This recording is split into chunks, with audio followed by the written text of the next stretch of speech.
कांग्रेस ने कहा था कि हम सेकुलरिज्म को जिंदा रखेंगे, मगर यही कांग्रेस थी जिसने सेकुलरिज्म की धज्जियां उड़ाई और जिसका खैमियाजा आपको और हमको भुगतना पड़ा।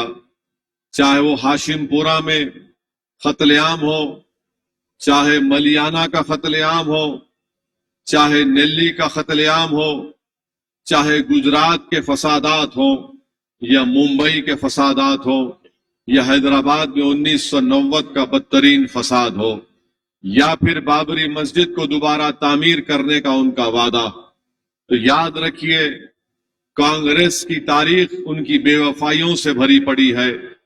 अगर वो आज कुछ वादा कर रहे हैं, क्यों कर रहे हैं? इसलिए कर रहे हैं कि जानते हैं कि मजलिस इत्तेहादुल मुस्लिमीन यहां पर है, इसीलिए गरीबों को धोखा देने के लिए कांग्रेस बहुत बड़े वादे कर रही है, मगर कभी भी उन वादों को पूरा नहीं कर पाई। कर्नाटका में आप देखते हैं कि शादी मुबारक की स्कीम खत्म हो गई। कर्नाटका में जहां पर कांग्रेस इख्तिदार पर है, वहां पर शादी मुबारक की स्कीम खत्म हो गई। कर्नाटका में 80% तुलबा और तालिबात की स्कॉलरशिप खत्म करके रख दी गई।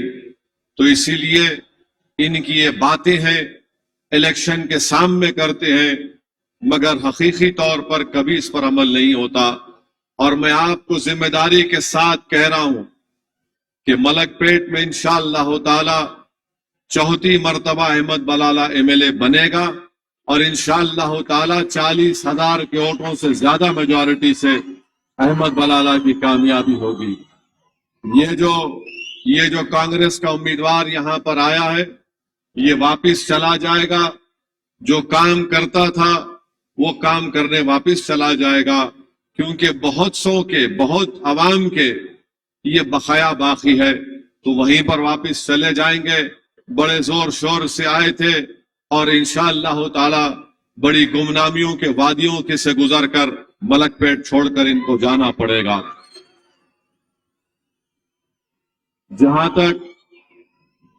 तक बीजेपी का सवाल है, बीजेपी 3 इलेक्शन से कोशिश कर रही है कि मजलिस को रोका जाए मलकपेट से, मगर अल्हम्दुलिल्लाह मलकपेट के आप तमाम लोगों ने मिलकर मलकपेट को पुरअमन रखा। मलकपेट को आपने एक मिसाली हल्का बनाया और मैं क्रेडिट दूंगा मलकपेट के हमारे दलित भाइयों को, बैकवर्ड क्लास के भाइयों को और आप तमाम को कि आपने बीजेपी के नापाक एजेंडे को मलकपेट में अमलावरी करने की कोशिश बीजेपी जो कर रही थी उसको आपने नाकाम किया। तो मेरी आप तमाम से यही गुजारिश है कि अब यहां पर हमारा इजलास है, ये मजलिस इत्तेहादुल मुस्लिमीन के जिम्मेदारों का इजलास है।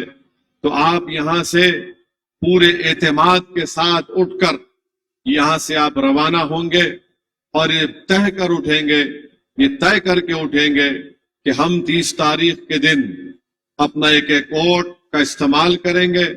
हमारे बूथ के जितने वोटर्स हैं उनको तरगीब देंगे, उनको समझाएंगे, उनको बूथ तक लेकर आएंगे और मजलिस के उम्मीदवार की कामयाबी के लिए आप तमाम को कोशिश करना है। आपने पहले भी कोशिश की थी। यकीनन अपने आप में पूरा भरोसा और एतमाद रखिए, मगर कभी भी याद रखिए ओवर कॉन्फिडेंस का शिकार मत होइए। एतमाद रखना, भरोसा रखना, ये यकीनन ये बड़ी ताकतवर चीज है, मगर ओवर कॉन्फिडेंट होना ये गुरूर की निशानी है, ये तकब्बुर की निशानी है। तो अपने आप पर भरोसा रखिए, अपनी काबिलियत पर, अपनी मेहनत पर पूरा एतमाद रखिए। 5 साल आपने और आपके एमएलए ने बड़ी मेहनत की। कोविड के जमाने में आपने गरीबों को राहत पहुंचाई। इन चीजों हमने काम किया। इन तमाम अपने इन स्ट्रांग पॉइंट्स पर एतमाद रखिए और आगे बढ़कर पोलिंग अच्छी कराइए, ज्यादा से ज्यादा पोलिंग कराइए और यकीनन इंशाअल्लाह ताला यहां से मजलिस का उम्मीदवार मलकपेट में कामयाब होगा। मगर इसके लिए अब 2-3 दिन बाकी है। जरा देखते रहिए, नजरों को होशियार रखिए, कान को खुले रखिए। اگر رات کے اندھیرے میں کوئی لوگ کچھ شرارت کرنا چاہتے ہیں، حماقت کرنا چاہتے ہیں، تو پھر آپ کو ذرا چوکس رہنا پڑے گا. مگر اصلی دن 30 تاریخ کا دن ہے. پرامن رکھیے، اچھی پولنگ کروائیے، پورے زور و شور کے ساتھ آگے بڑھیے. ڈرنے اور گھبرانے کی آپ کو ضرورت نہیں ہے.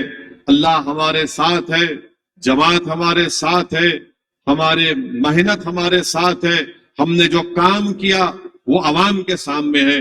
میں دورہ کر رہا ہوں ملک پیٹ میں پچھلے کئی دنوں سے، اور مجھے پورا یقین ہے کہ ملک پیٹ کے ہر طبقے کے لوگ اس بار پہلے سے زیادہ احمد بلالہ کے حق میں اپنے ووٹ کا استعمال کریں گے.